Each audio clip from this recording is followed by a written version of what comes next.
train? Okay, so you have 2 teams at Clarence. Yep. Do you train any of those players in here? So my older boys do a lot of clinics.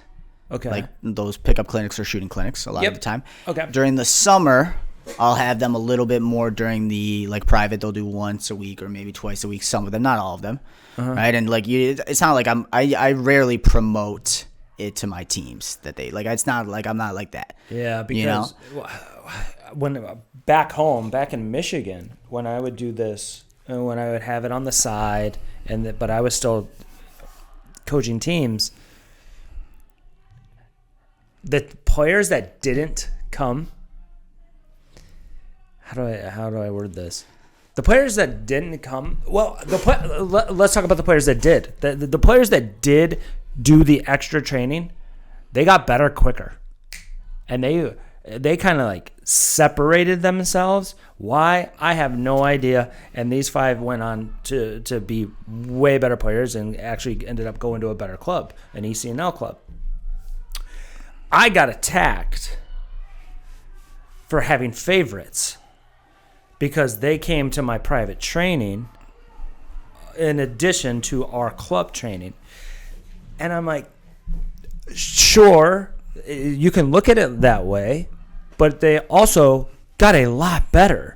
Yeah, they got a lot better, a lot quicker because they were putting in extra hours. And even if it wasn't with me, they were going to it's called next level training, and this guy has 8 locations and he's massive. But if it wasn't me, they were going and seeking other opportunities, or they were training with older teams, and they just got better. I don't have favorites, and so like if anybody that's listening to this, the tens and tens of people that are going to listen to this, like if you're doing stuff on the side or starting your own training company and still teams, I just guard against that because that's a pain, because other parents are going to attack you like, well, you're only playing Rachel because they pay you on the side for private training. It's like, okay, look at the team.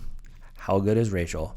Well, she's in the top 3 of the team. I'm like, probably that's why she's playing more than your kid who's number 16.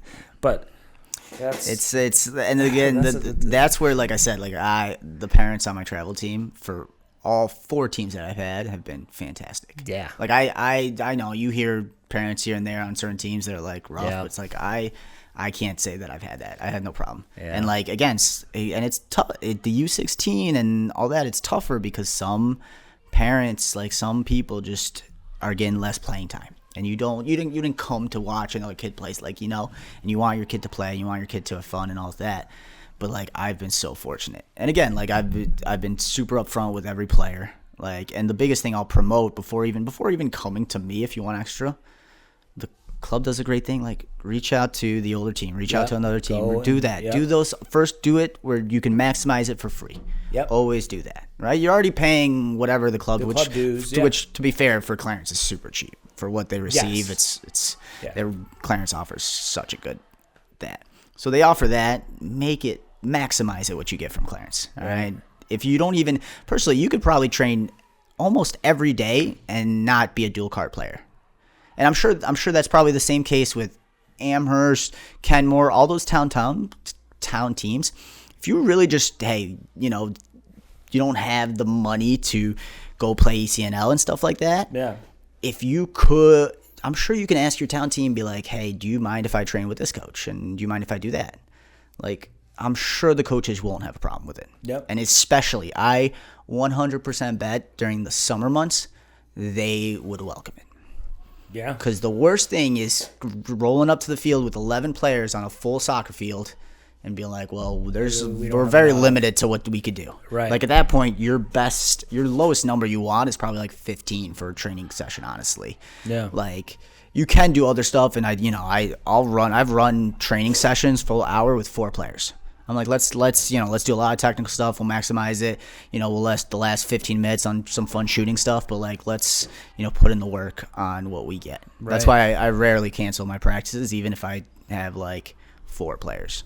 And I think the best thing that parents haven't been like, oh, you're gonna favorite like the private kids, is the fact that I wanted, like I said, I didn't want to take another team. I wanted to do way more with the 2 teams I've had. Smart. So like I was running 3 practices a week last year when they were a red team. Yeah. Like, and it's not easy for every coach. Like some coaches are parents, some coaches like, you know, they like, it's great. Like you can't expect that of every single coach in the club.